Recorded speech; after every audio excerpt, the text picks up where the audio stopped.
The sun bled crimson across the horizon as Tessa Fletcher stood at the grave of her husband. Fresh soil still dark against the parched earth of Colorado Territory. 1879. The four small figures huddled around her skirts were all she had left in this world, and tonight they would return to an empty home with winter bearing down like a vengeful spirit. "Mama, I'm hungry," whispered 5-year-old Mary, the youngest of her brood, tugging at Tessa's black mourning dress. "Soon, darling," Tessa replied, her voice steady despite the hollow ache in her chest. She'd shed all her tears in private the night before her children needed strength now, not sorrow. 3 weeks had passed since influenza had claimed John Fletcher, leaving Tessa with their homestead, 10 miles outside La Junta, Colorado, 4 hungry mouths to feed, and debts that grew like weeds. The farm wouldn't sustain them through winter, not without help she couldn't afford to hire. 8-year-old Daniel, solemn-faced and trying so hard to be the man of the family, took his little sister's hand. "I'll help you make supper when we get home, Mama." Tessa nodded, grateful for his effort but crushed by the burden no child should bear. Beside him stood the twins James and Elizabeth, 11 years old, and already understanding too well the precariousness of their situation. "Time to go home," Tessa said, placing one last wildflower on John's grave. The walk back to their wagon was silent, the children's steps dragging with exhaustion and grief. La Junta was growing rapidly with the coming of the railroad, but their homestead remained isolated, a fact John had loved for its peace, but that now felt like abandonment. By the time they reached their small farmhouse, the sun was sinking below the horizon, casting long shadows across the untended fields. Tessa helped the children down from the wagon, her mind racing with impossible calculations how to make the meager supplies stretch, how to manage the farm alone, how to keep warm when winter set in. As she unhitched the tired mule, a sound caught her attention, hoofbeats approaching from the south road. Instinctively, Tessa gathered her children closer. Strangers could mean many things in the territory, few of them good for a woman alone. The rider appeared silhouetted against the sunset, tall in the saddle, broad-shouldered, with a distinctive Stetson hat. As he drew closer, Tessa could make out a weathered face beneath a week's growth of beard. She recognized him vaguely from town, one of the cowboys who occasionally worked cattle drives through the area. "Mrs. Fletcher." His voice was deep but gentle.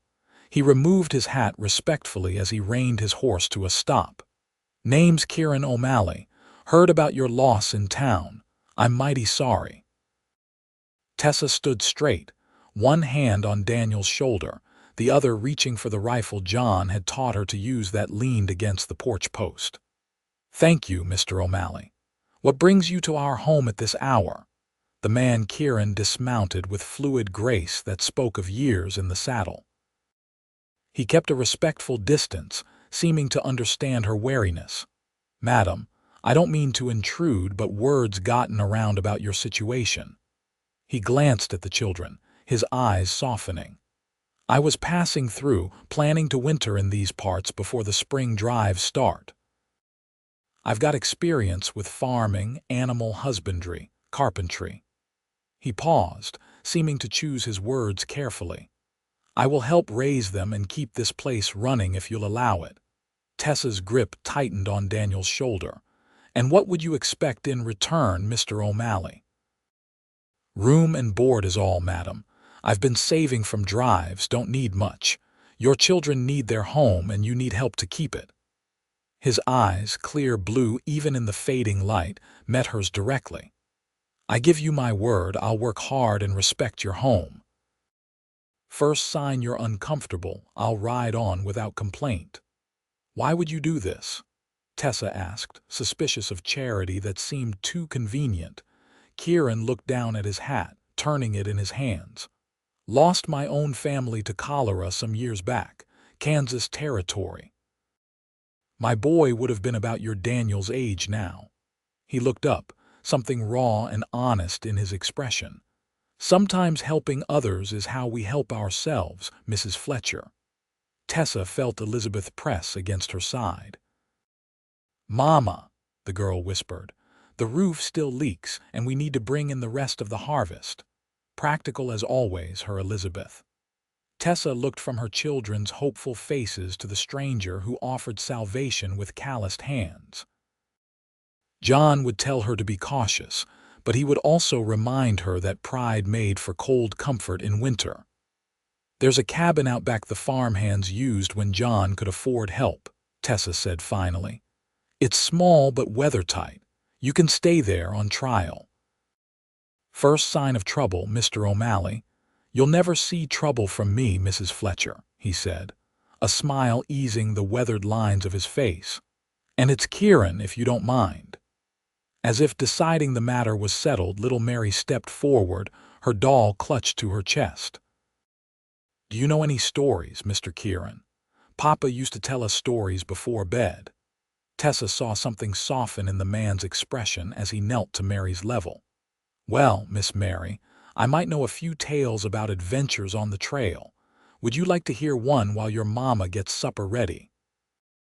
Mary nodded enthusiastically, and just like that, it seemed the decision was made. As Tessa led them all inside, she couldn't help but wonder if she'd just made the wisest choice of her life or the most foolish. Kieran proved himself useful immediately. After entertaining the children with a surprisingly gentle telling of his cattle drive adventures, he excused himself to tend to his horse and bring in his few possessions. When he returned, he carried an armload of firewood he'd chopped without being asked. Fire's getting low, he said simply, stacking the wood neatly by the hearth. Nights are getting colder. Tessa nodded, grateful but still guarded. The children should be in bed soon. I can show you to the cabin after. No rush, madam. I'll just finish securing things for the night. Your south fence has a weak section. Might want to mend that tomorrow before any livestock decides to wander. You've already surveyed the property? Tessa asked, surprised. Force of habit. I like knowing the lay of the land. He glanced toward the children who were watching him with undisguised curiosity. Good night, young ones. I'll see you at first light. After she'd tucked the children into bed and Kieran had retired to the cabin, Tessa sat alone at her kitchen table, wondering what John would make of the situation. A strange man on their property, offering help when they needed it most. It seemed too providential to trust, yet she couldn't deny the relief she felt knowing someone capable was nearby. Morning came with the smell of coffee already brewing. Tessa dressed quickly and found Kieran in the barn, having already milked their 2 cows and fed the livestock. Hope you don't mind, he said when he noticed her standing in the doorway. Thought I'd get an early start. Thank you, she said, the words still awkward on her tongue. The children will be up soon. They'll be hungry. I can cook a fair breakfast if you've got eggs, he offered. Learned from a chuck wagon cook named Beans Riley best flapjacks west of the Mississippi. Despite herself, Tessa smiled. We have eggs. The chickens are still laying well. They fell into an uneasy routine. Kieran worked from sunrise to sunset, tackling the endless tasks of the farm with tireless energy. He mended fences, repaired the leaking roof, chopped enough firewood for weeks, and helped bring in the remainder of the harvest. The children followed him like ducklings, especially Daniel, who had found in Kieran a willing teacher of all things a young boy wanted to learn. After a week, Tessa had to admit the arrangement was working. The pantry was better stocked than it had been in months, thanks to Kieran's hunting skills. The house felt warmer, safer, but she still kept her distance, unwilling to rely too much on this temporary arrangement. One evening, as the first snow of the season dusted the ground, Tessa found Kieran on the porch, whittling what appeared to be a small wooden horse. "For Mary," he explained, not looking up from his work. "Her birthday's coming up, isn't it? Daniel mentioned it." "Yes, next week," Tessa confirmed, wrapping her shawl tighter against the cold. "How did you know I was standing here?" "Your steps," he said, finally glancing up. Lighter than the children's, more deliberate. Tessa sat on the bench beside him, keeping a proper distance. "Mr. O'Malley, Kieran, please." "Kieran," she took a breath. "I need to thank you properly for all you've done this past week. I don't know how we would have managed otherwise." He shrugged, his knife continuing its careful work on the wooden figure. "No need for thanks. This is what neighbors do." "We're not neighbors. You're a stranger who's shown extraordinary kindness." His hand stilled. "Maybe I was a stranger when I rode up, Mrs. Fletcher. But I'd like to think I'm less of one now." Tessa studied him in the fading light, the strong profile, the capable hands, the eyes that carried both kindness and a shadow of old pain. "Perhaps," she conceded. "The children certainly seem to have accepted you." "Children have good instincts about people," he said, resuming his carving. "Better than most adults, I've found." "My husband was a good judge of character," Tessa said quietly. "He would have liked you, I think." Something passed across Kieran's face, a flicker of emotion quickly masked. "He must have been a fine man. You can see his goodness in those children." "He was." Tessa watched as snowflakes began to fall more heavily. "Will you stay through winter, truly? It gets harsh here sometimes." "I gave my word," Kieran replied simply. "Unless you want me gone." Tessa shook her head, surprising herself with how quickly the denial came. "No, we need you here." The admission cost her pride, but pride wouldn't keep her children fed and warm. Kieran nodded, seeming to understand all she wasn't saying. They sat in companionable silence as darkness fell, the snow continuing its silent transformation of the world around them. The first real snowstorm hit 3 days later, howling down from the mountains with vicious intensity. Tessa woke to find Kieran had already shoveled paths between the house, barn, and his cabin. Throughout the day, he fought against the drifts, ensuring the livestock remained safe, and that firewood was always within easy reach of the house. That evening, seeing his exhaustion as he stamped snow from his boots at the door, Tessa made a decision. "You'll eat supper with us tonight," she said firmly. "And every night hereafter. It's senseless for you to trudge back to that cold cabin in this weather when there's a warm meal here." If the invitation surprised him, he didn't show it. "Thank you, Mrs. Fletcher." "Tessa," she corrected, meeting his eyes. "If I'm to call you Kieran, then you should use my given name." A smile warmed his face. "Thank you, Tessa." That night marked a shift. As they gathered around the table, Tessa, her 4 children, and Kieran, something that had been missing since John's death, seemed to return to the household. The children laughed at Kieran's stories, and even Tessa found herself smiling more freely than she had in months. As autumn deepened into winter, Kieran became less of a hired hand and more a part of their daily lives. He taught Daniel to track animals in the snow. He helped Elizabeth with her arithmetic, revealing a surprisingly educated mind beneath his cowboy exterior. He played endless games of checkers with James, and patiently answered Mary's constant questions about his adventures. For Tessa, his presence was both comfort and complication. She caught herself watching him when he didn't notice the way he gentled his strength around the children, how his eyes crinkled when he smiled, the quiet competence with which he approached every task. These observations stirred feelings she wasn't ready to acknowledge, much less act upon. Christmas approached, bringing both joy and melancholy. It would be their first without John, a fact that weighed on Tessa as she tried to create some semblance of normalcy for her children. 3 days before Christmas, Kieran disappeared for most of the day, returning at dusk with his saddlebags full. "Where have you been?" Tessa asked, relief at his return making her tone sharper than intended. "Had business in town," he said evasively, carrying his burdens toward his cabin. Nothing to worry about. Christmas morning dawned clear and bright. Tessa woke early to prepare a special breakfast, only to find Kieran already in the kitchen. A small pine tree set up in the corner of the main room, modestly decorated with carved wooden ornaments and strands of dried berries. "Kieran, what is all this?" she asked, stunned by the transformation. "Every child deserves Christmas," he said simply. "Hope you don't mind. The decorations aren't much, but they're beautiful," Tessa interrupted, touching one of the wooden ornaments, a perfectly carved star. "Did you make these?" He nodded, a hint of color rising in his cheeks. "Had some time in the evenings." The children's delight when they discovered the tree was worth every moment of melancholy. Their joy only increased when, after breakfast, Kieran brought in several packages wrapped in brown paper and tied with twine. "Santa might have trouble finding your new home," he explained to the wide-eyed children.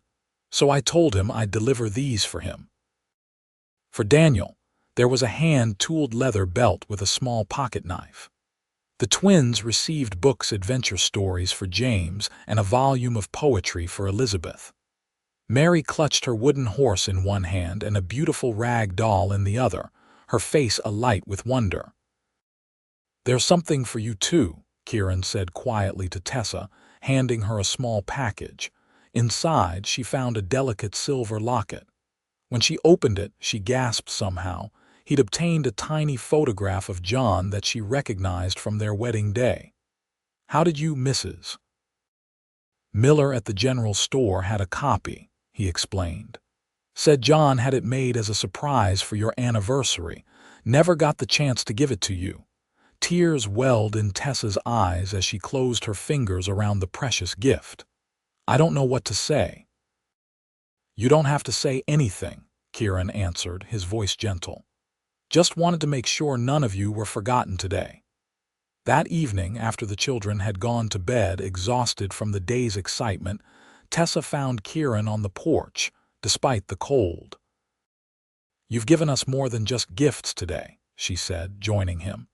"You've given the children joy I wasn't sure they'd feel again so soon."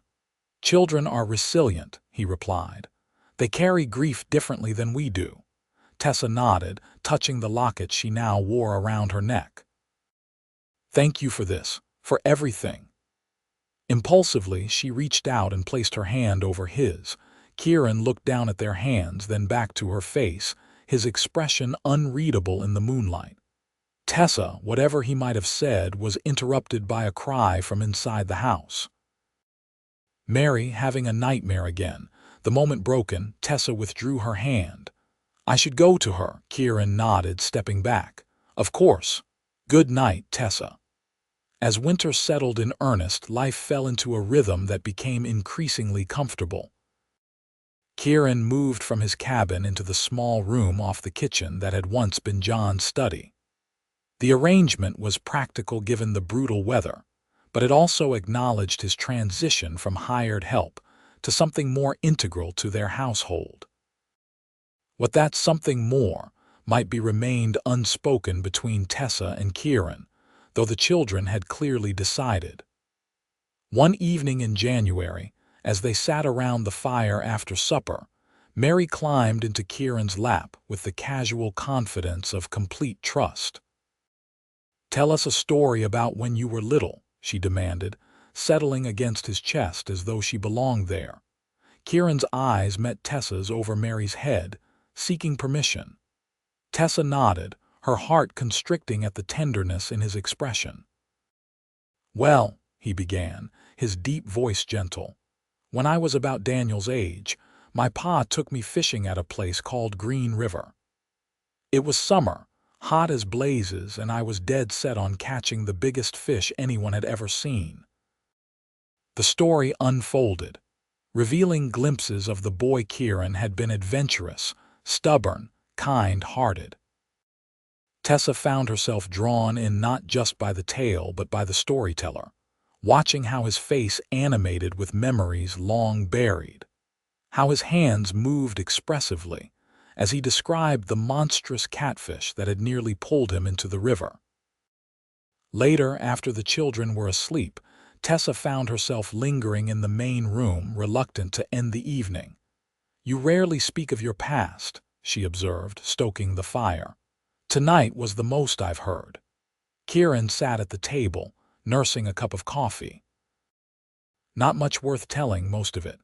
"I disagree," Tessa said, taking the seat across from him. "Your stories tonight, they showed a family that loved you, a childhood with happiness in it."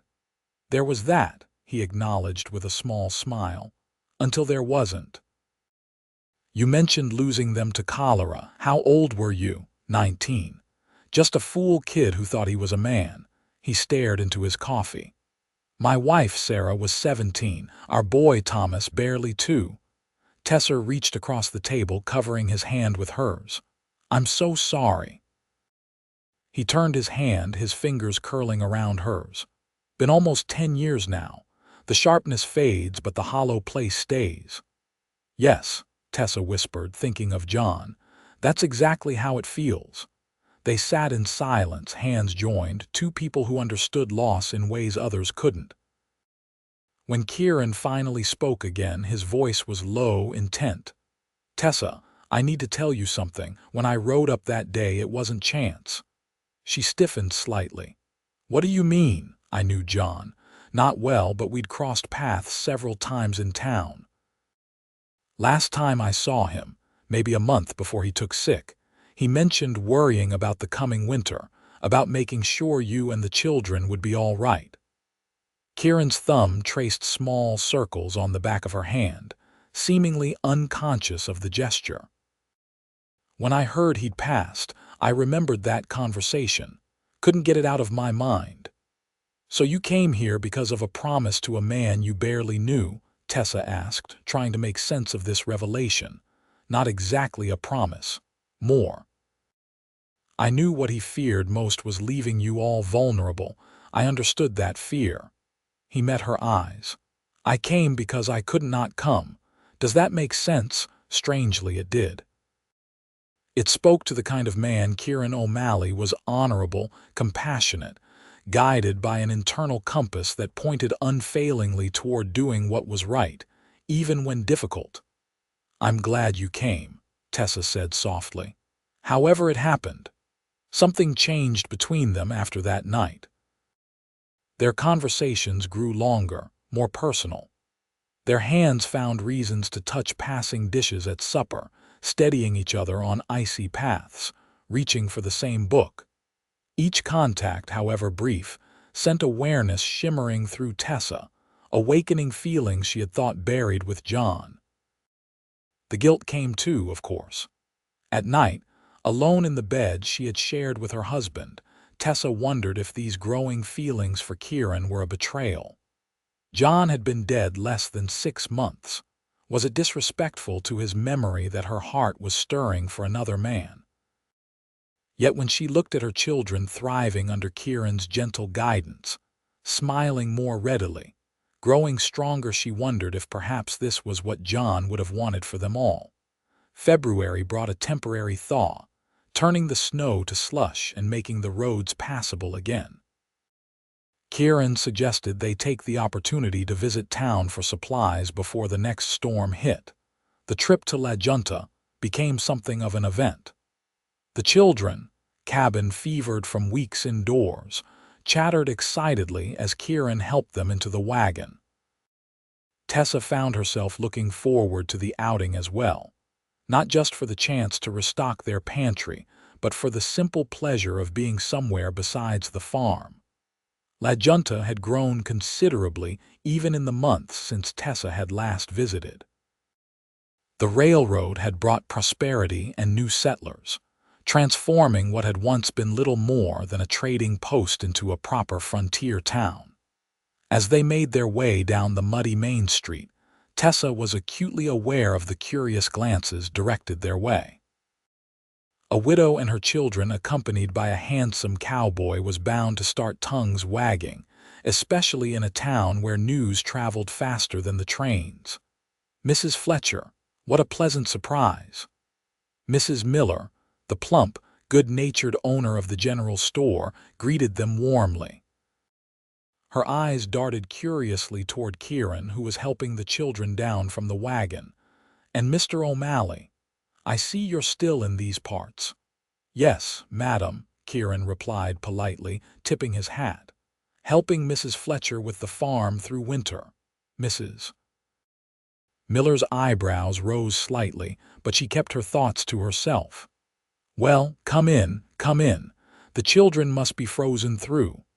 Inside, while Tessa selected necessary supplies, Mrs. Miller found opportunities to share bits of town gossip, most notably that the new schoolteacher, Mr. Parsons, had been asking after Tessa's welfare with particular interest. "A widower himself, you know," Mrs. Miller added meaningfully. "Very respected. The school board thinks most highly of him." Tessa nodded politely, though her eyes strayed to where Kieran was helping the children select penny candy, his head bent attentively as Mary debated the relative merits of peppermint sticks versus horehound drops. Their next stop was the mercantile, where Kieran needed to purchase new work gloves. As he spoke with the proprietor, Tessa became aware of a conversation nearby. "That's the Fletcher widow," a woman's voice said, pitched low but not low enough. "And that cowboy's been living at her place since autumn." "Scandalous," another woman replied. "What can she be thinking with 4 impressionable children?" "Some women don't think at all when a handsome face is involved," the first voice said dismissively. Tessa felt heat rise in her cheeks, but before she could decide how to respond, Elizabeth appeared at her side, her young face flushed with indignation. "Those ladies are being unkind, Mama," she whispered, loud enough that the gossips could hear. "Mr. Kieran is the most honorable man I know. Papa would have liked him very much." The women had the grace to look embarrassed as Tessa put an arm around her daughter's shoulders. "You're absolutely right, Elizabeth. We're fortunate to have Mr. O'Malley's help." Later, as they loaded their purchases into the wagon, Tessa noticed Kieran seemed unusually quiet. "Is something wrong?" she asked as they headed out of town. He adjusted the reins, his profile grim. "People talk. I should have expected it. You heard the gossip too, then?" He nodded once, sharply. "I won't have your reputation damaged, Tessa. These frontier towns can be merciless to a woman they decide has stepped outside propriety." "Since when do I strike you as someone who cares what others think?" Tessa challenged, though in truth, the gossip had stung. "It's not just about you," Kieran replied. "The children will feel it too, especially as they get older." Elizabeth, who had been listening from the back of the wagon, leaned forward. "We don't care what those old biddies say, Mr. Kieran. We want you to stay." "Elizabeth," Tessa admonished, though she couldn't help but smile at her daughter's forthright defense. "Well, we do," Elizabeth insisted. "And Papa would want what's best for us, wouldn't he? You always say that."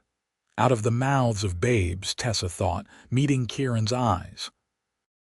Something unspoken passed between them, an acknowledgement that whatever was growing between them affected not just themselves, but the 4 young lives in their care. The rest of the journey home was quieter, each lost in their own thoughts. As they crested the final hill before their property came into view, Kieran reined the horses to a stop. "Something doesn't look right," he said, his voice suddenly alert. Tessa followed his gaze and felt her heart jump. Smoke was rising from their chimney more than should be there with no one home. "Stay here," Kieran instructed, reaching for the rifle kept under the wagon seat. "All of you." "No," Tessa countered, her hand closing over his on the weapon. "The children stay in the wagon. I'm coming with you." Something like admiration flickered in his eyes before he nodded. "Stay behind me. If there's trouble, you get back to the wagon and go for help." They approached cautiously, Tessa's heart hammering in her chest. As they neared the house, the front door opened and a man stepped onto the porch, tall, well-dressed, with the confident bearing of someone accustomed to authority. "Hello there," he called, raising a hand in greeting. "Hope you don't mind the intrusion. Found your door unlocked and took shelter from the wind. Charles Parsons, the new schoolmaster." His eyes fixed on Tessa with particular interest. "Mrs. Fletcher, I presume?" Kieran lowered the rifle but didn't put it away. "Most folks around here know better than to enter someone's home uninvited, Mr. Parsons." The schoolteacher's smile dimmed slightly. "My apologies if I've overstepped. I rode out to introduce myself to Mrs. Fletcher and discuss the children's education." When no one answered, I feared something might be amiss. "So you decided to make yourself comfortable in our home?" Tessa asked, unable to keep the edge from her voice. Something about the man's presumption set her teeth on edge, despite his polite manner. "Again, my apologies." The wind picked up and it seemed a storm might be brewing. He descended the steps, extending his hand to Tessa. "I've heard much about you and your children, Mrs. Fletcher. The school board is concerned about their education, given your remote location." Before Tessa could respond, the children had scrambled down from the wagon, curious about the visitor. "Are you really the teacher?" Daniel asked, approaching without fear. "Do you have a real schoolhouse?" Mr. Parsons smiled, bending slightly to address the boy. "Indeed I am, and indeed we do. A fine new building with desks for 20 pupils, though we only have 14 at present." "I'd like to go to school," Elizabeth declared. "I've been reading the books Mr. Kieran brought me, but I want to learn more." Mr. Parsons straightened, his eyes moving between Kieran and Tessa with renewed interest. "I see. Well, that's precisely why I've come. The spring term begins in March, and arrangements could be made for transportation if the distance is a concern." The conversation moved inside, where it became clear that Mr. Parsons' interest extended beyond the children's education. His attention to Tessa was marked, from complimenting her home to inquiring solicitously about how she was managing after her loss. Kieran remained mostly silent, busying himself with stoking the fire and then excusing himself to tend to the livestock. Tessa, while polite to their visitor, found herself increasingly uncomfortable with his obvious overtures. "You know," Mr. Parsons said as he prepared to leave, "there's to be a social at the church next Saturday. Perhaps you and the children might attend. It would be a fine opportunity for them to meet their potential classmates." Tessa hesitated, torn between her children's evident excitement at the prospect and her own reluctance. "We'll consider it," she said finally. "Thank you for the invitation." After seeing him off, Tessa found Kieran in the barn, vigorously brushing down one of the horses with more force than necessary. "You're going to wear a hole in poor Caesar's hide," she observed mildly. Kieran's movements slowed, though the tension remained in his shoulders. "Schoolteacher seems very attentive." "Yes," Tessa agreed, uncomfortably so. He turned to face her, surprise evident in his expression. "You noticed?" "Of course I noticed. The man all but announced his intentions in front of my children." She moved closer, taking the brush from his hand.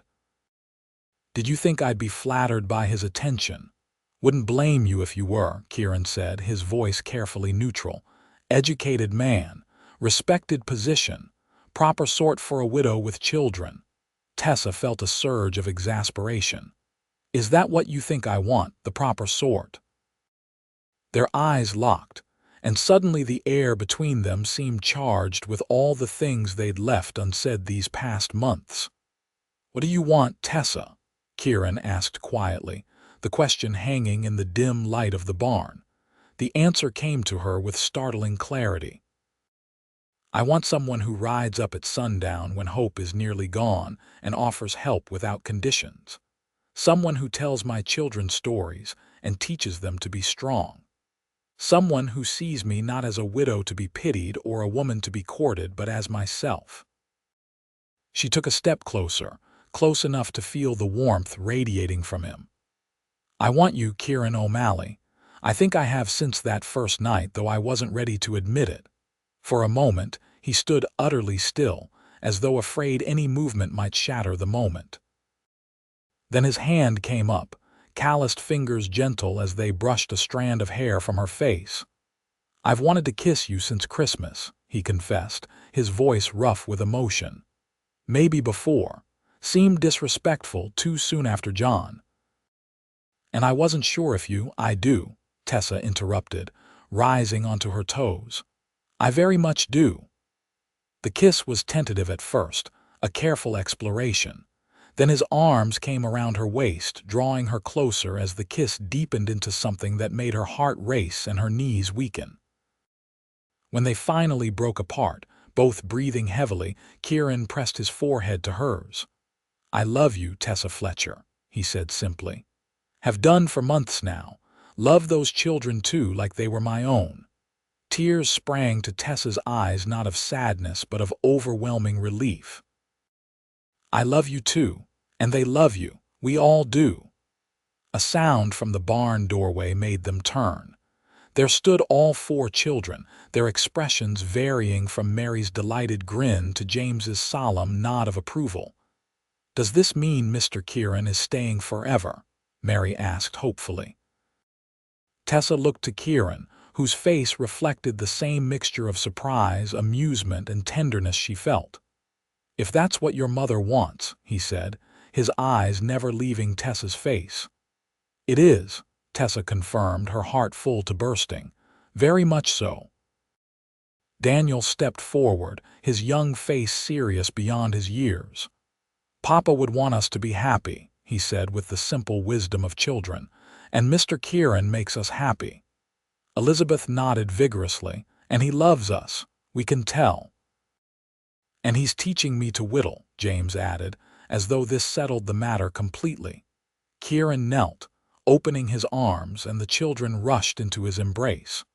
Over their heads, his eyes met Tessa's, bright with unshed tears and a joy so pure it took her breath away. In that moment, surrounded by the people she loved most in the world, Tessa felt the last of her doubts fade away.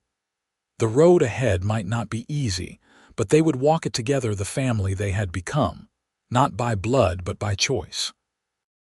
They did attend the church social the following Saturday, though not for the reasons Mr. Parsons had hoped. Tessa wore her best dress, the children were scrubbed clean, and Kieran cut a striking figure in a newly purchased waistcoat. They entered the church hall together, presenting a united front that left little doubt about their relationship. Whispers followed them, of course. Eyebrows raised, heads bent together in gossip. But for every disapproving glance, there was also a kind word or welcoming smile, particularly from those who remembered John's friendship and respected Tessa's strength in adversity. Mrs. Miller bustled over immediately, her keen eyes taking in Kieran's protective hand at the small of Tessa's back. Well now, she said warmly, doesn't this just make my heart glad? John Fletcher was a dear friend, and he'd be pleased to see you all looking so well. Her public approval seemed to set the tone. By the end of the evening, the initial awkwardness had largely dissipated. The children had made friends among their future schoolmates. Tessa had reconnected with women she'd known before her isolation after John's death, and even Kieran had found common ground with several of the local men. Mr. Parsons, to his credit, accepted the situation with grace, focusing his attentions on his actual responsibilities to the community's children rather than their mother. As March turned to April, and the first green shoots began to appear in the fields, Kieran and Tessa made plans. They would marry in May when the wildflowers carpeted the meadows. The farm would need expansion if it was to support them all, perhaps a few more cattle, maybe sheep. The children would attend school in town, at least until winter made travel difficult again. The proposal itself happened on an ordinary evening, the children already asleep, as Tessa and Kieran sat on the porch watching the stars emerge. "I've been thinking," Kieran began, taking her hand in his. "A dangerous pastime," Tessa teased, leaning against his shoulder. "Maybe so." He chuckled, then grew serious. "I've been saving money for years, never having much to spend it on. Been thinking we could use it to buy the Matthews property that borders your land to the east." "Our land," Tessa corrected gently. "And that's a wonderful idea, but we should discuss." "Marry me," Kieran interrupted, turning to face her fully. "I know it's only been 6 months since I rode up, and if you need more time, I understand. But I love you, Tessa. Love those children like they're my own flesh and blood. Want to build something lasting with you if you'll have me." Tessa's heart swelled with emotion. "Yes," she said simply. "Yes to all of it." He kissed her then under the vast Colorado sky, a kiss that held promises of all the years to come. The wedding was small but joyful, held in the meadow where John was buried. Some might have found the location strange, but to Tessa, it felt right, acknowledging the past while embracing the future. The children participated fully. Daniel proudly carried the rings, the twins strewed wildflower petals, and Mary held tightly to Kieran's hand throughout the ceremony, as though afraid he might somehow disappear if she let go. Reverend Thompson, who had known John well, spoke of love's enduring power and the mysterious ways Providence worked to bring healing after loss. There wasn't a dry eye among the guests when he pronounced them husband and wife. The celebration afterward was livelier, a proper feast with music and dancing that lasted well into the night. Kieran proved to be a surprisingly graceful dancer, sweeping Tessa around the makeshift dance floor with confidence that left her breathless.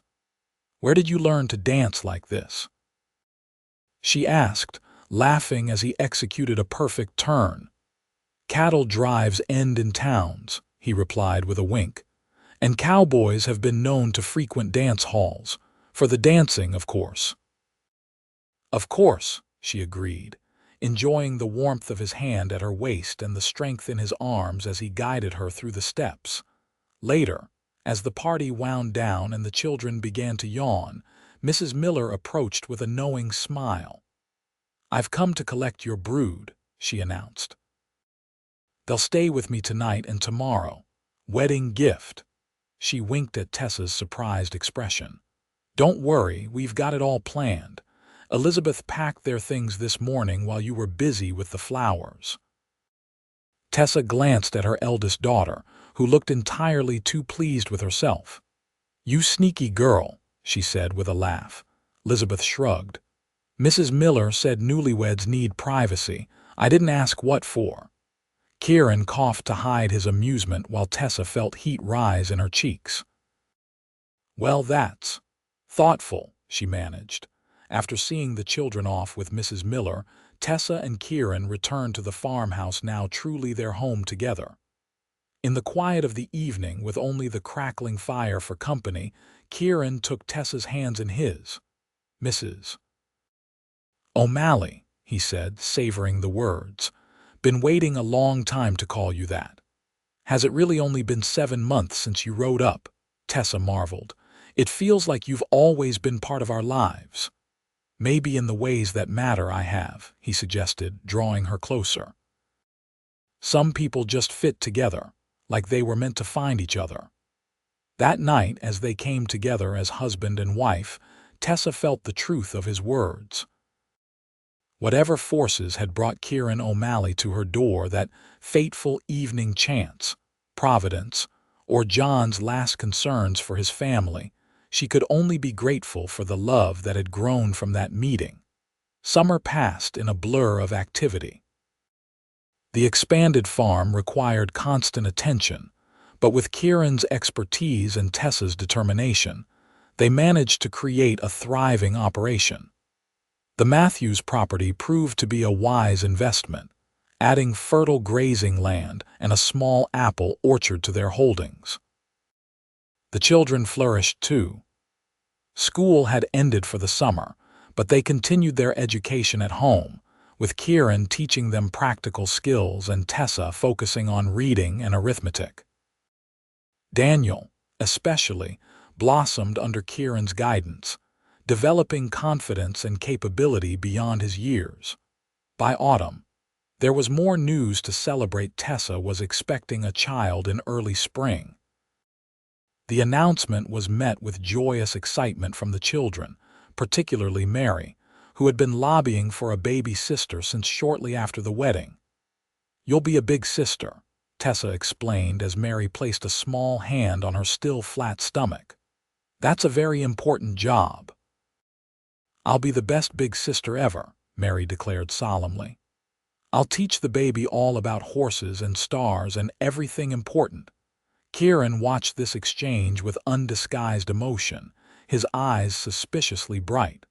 Later, when they were alone, he pulled Tessa into a fierce embrace.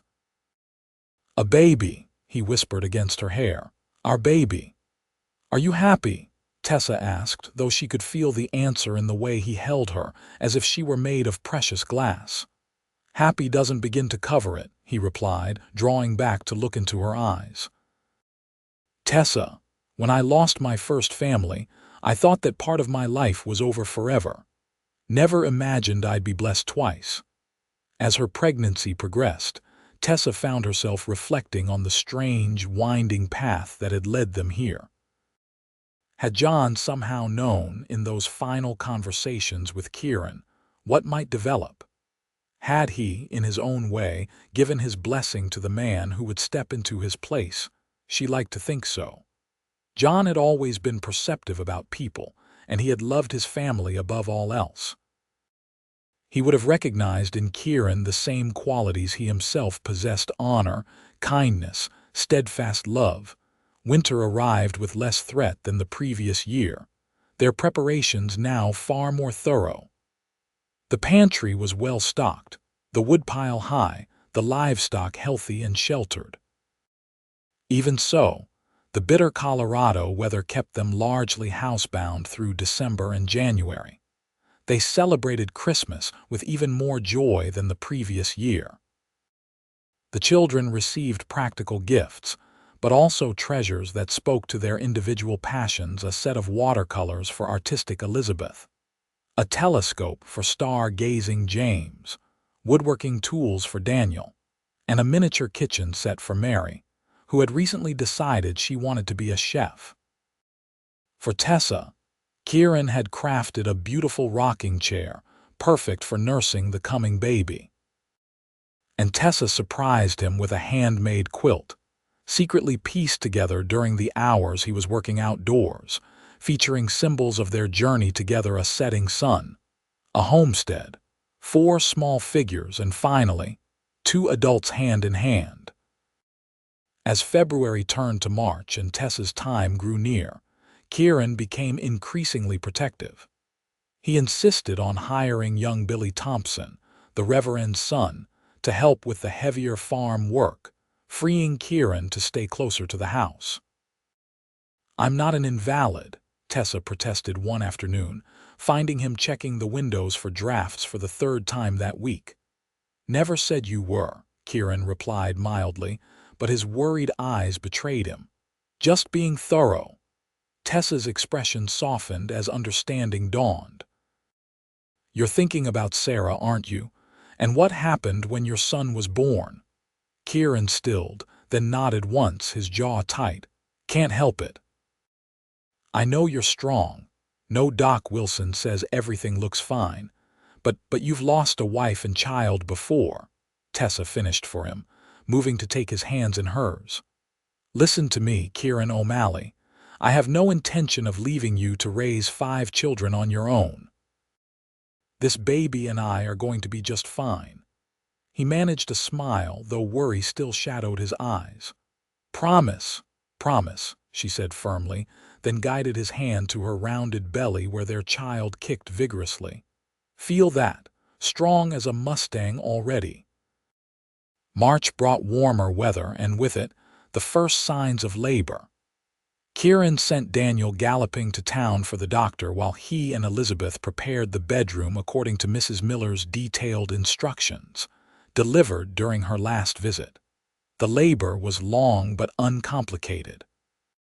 Through it all, Kieran remained by Tessa's side, his steady presence a comfort as waves of pain washed over her. Just as dawn broke on the second day, their son announced his arrival with a lusty cry that brought tears to both parents' eyes. "A fine, healthy boy," Doc Wilson pronounced, placing the swaddled infant in Tessa's arms. "Strong lungs, good color. You did well, Mrs. O'Malley." Kieran, his face transfigured by wonder, perched carefully on the edge of the bed, one arm around Tessa's shoulders as he gazed down at their son. "He's perfect," he whispered hoarsely. "Just perfect. What will you name him?" the doctor asked as he packed up his instruments. Tessa and Kieran exchanged a look. They had discussed names at length but had made no final decision, waiting to meet the child first. "John," Kieran said with certainty. "John Thomas O'Malley." Tessa felt tears spring to her eyes at the gesture, honoring both the man who had been her first love and the son Kieran had lost. "It's perfect," she agreed. "He looks like a John." After the doctor left, the children were allowed in to meet their new brother. They crowded around the bed, their faces alight with curiosity and delight. "He's so tiny," Mary marveled, reaching out a cautious finger to touch the baby's cheek. "Was I ever that small?" "Even smaller," Tessa told her with a smile. "But you grew strong and beautiful, just like John will." Daniel studied the infant with serious consideration. "I'll teach him to ride when he's old enough," he decided. "And fish. Every boy should know how to fish." James nodded in agreement. "And I'll show him the constellations." "I'll read to him," Elizabeth added, her expression tender as she regarded her new brother. "Every day, so he'll be smart." Kieran looked around at them, all his family, complete and perfect in this moment of new beginning. "He's a lucky boy," he said, his voice thick with emotion, "to have such fine brothers and sisters looking out for him." That night, with the baby settled in his cradle and the older children finally asleep after all the excitement, Tessa and Kieran lay in their bed, hands intertwined.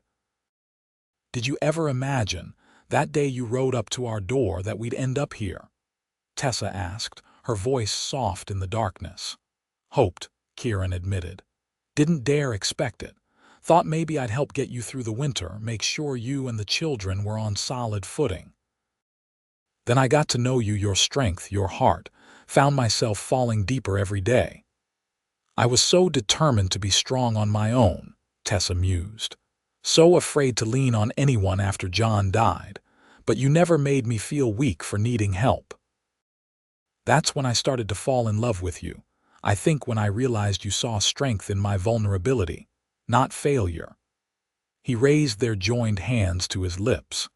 "You're the strongest person I've ever known, Tessa O'Malley, strong enough to raise 4 children alone if you'd had to. Strong enough to let a stranger into your life when it was the right thing for your family. Strong enough to love again after loss." "We both were," she replied, turning to face him in the moonlight that filtered through the window. "Strong enough to love again, to believe in second chances."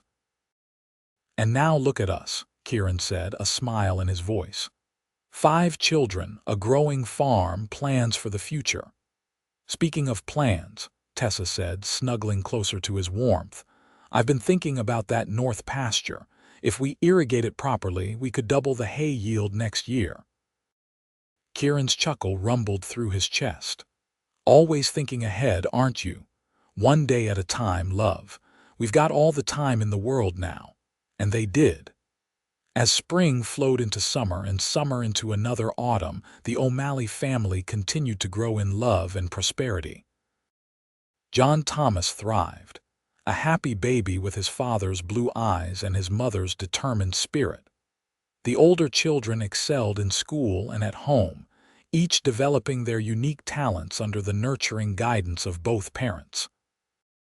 The farm expanded again when Kieran purchased the old Cooper place to the west, giving them access to the creek that would ensure water even in the driest summers. They hired 2 permanent hands to help with the increased workload, and Tessa began selling her preserves and baked goods in town, developing a reputation for quality that soon had customers coming directly to the farm.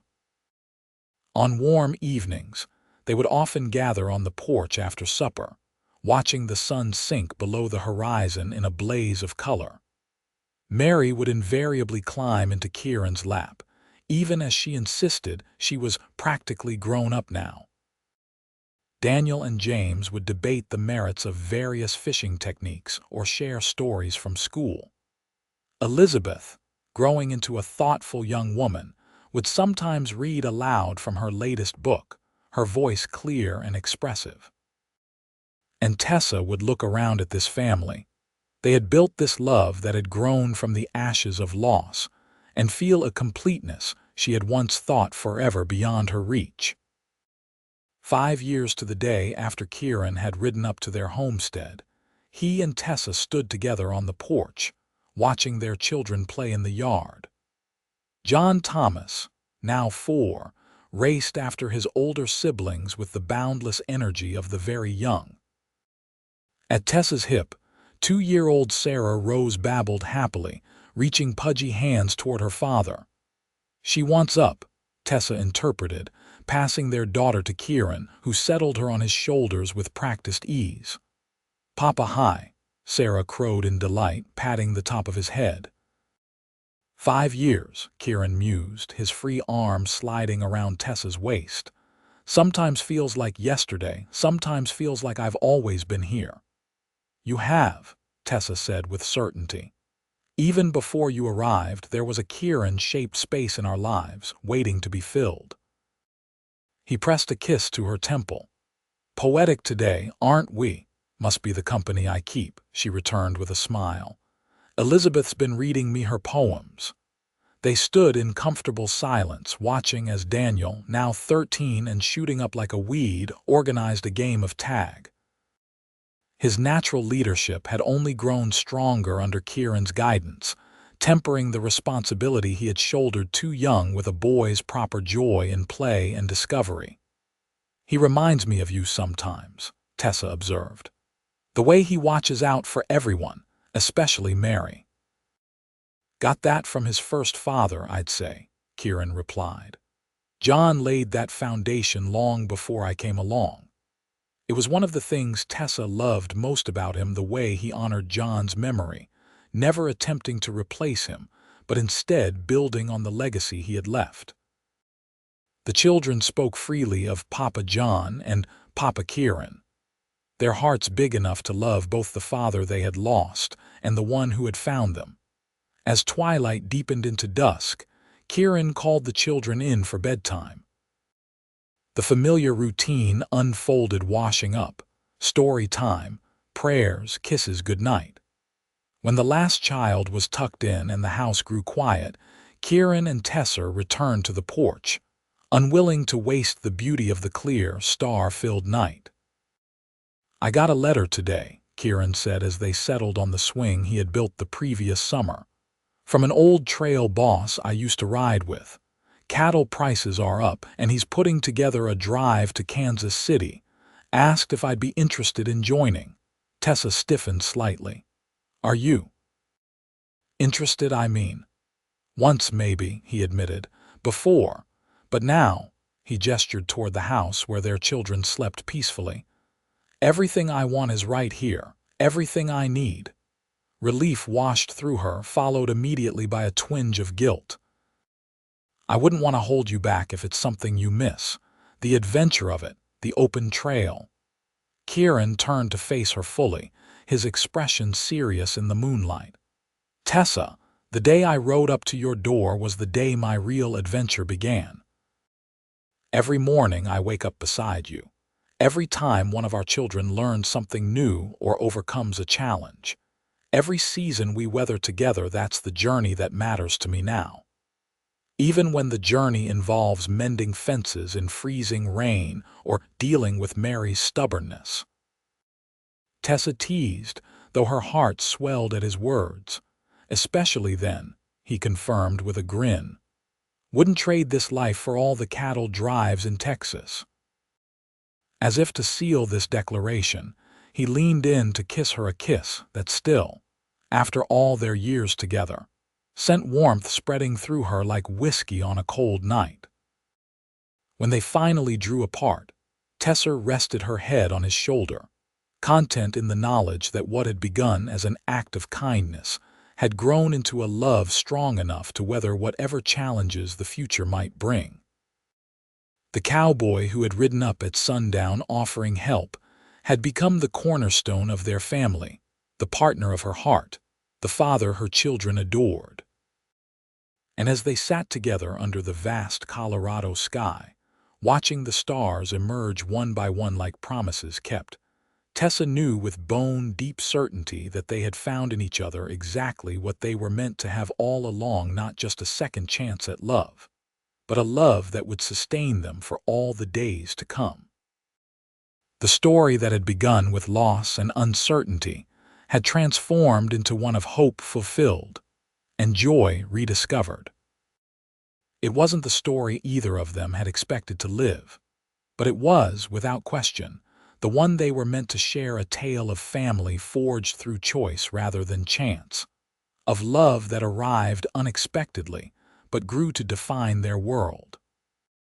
In the years that followed, they would face challenges together: drought seasons, illness, the inevitable conflicts that arise as children grow into adults with minds of their own.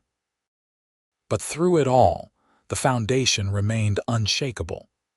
Two people who had found each other when they needed it most, creating together the home and family that would be their greatest legacy. And when visitors came to the prosperous O'Malley ranch, as they often did, drawn by Tessa's renowned hospitality and Kieran's reputation for fair dealings, they would marvel at the obvious devotion between the couple, at the way they still looked at each other after all these years. "How did you two meet?" the visitors would inevitably ask. Tessa would smile, her hand finding Kieran's as naturally as breathing. "He rode up at sundown," she would begin, "when I was alone with 4 children and no hope for the future. And he said 7 words that changed everything. I will help raise them." And he did. And Kieran would squeeze her hand gently, his blue eyes crinkling at the corners the way they always did when he looked at the woman who had given him back the joy he thought forever lost. "Best decision I ever made," he would add simply. "Every single day since then has proved it true." In that shared glance, in that touch of hands that had weathered years of work and worry and wonder together, lay the truth they had discovered on that fateful evening when a lone cowboy had ridden up to a homestead in need. That sometimes the greatest adventures begin not with dramatic departures, but with the quiet decision to stay, to help, to love, and that in the end, it's not the trails we ride but the people we choose to ride alongside that make all the difference.